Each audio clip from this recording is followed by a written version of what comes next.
বলো। গান কি তোমার থেমেছে? থামেনি। মনে তো হচ্ছে না। না থামছে। তোমার তো নাচ থামছে না। থামবে কি করে? কতদিন পরে এসেছি বলো দেখি। কতদিন পরে বলো? বহুদিন পরে। বহুদিন পরে। তাই নাকি? হ্যাঁ তোমার কি কেমন লেগেছে আমাদের রাধারানীকে? ভালো লেগেছে। তাহলে চলো এগিয়ে চলো। হ্যাঁ যাবো কি গো? ও আমাদের কি বলেছিল মনে নেই? শাশুড়ি মাতা কি বলেছে বলো তো? হ্যাঁ শ্যামার নাম করতে বলছে। শ্যামা মায়ের জয়ধ্বনি দিতে বলেছি। হ্যাঁ গো। আর শ্যামা মায়ের জয় গুণগান করতে বলেছি গো। বলছি মাসি, আমি যে শ্যাম ছাড়া কিছু বুঝি না গো মাসি, আমি কেমন করে দেব? ও তুমি শ্যাম ছাড়া কিছু বোঝো না?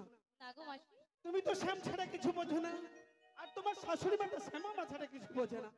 আমি কি বলি শোনো। বলো মাসি। তুমি যদি তোমার শ্যামের জয় গুণগান করো, তাহলে তোমার শাশুড়ি মাতার কর্ণিকে পৌঁছবে শ্যামা মায়ের। আরে শ্যাম শ্যামা মিলেমিশে একাকার হয়ে গেলে ও বুড়ি বুঝতেও পারবে না।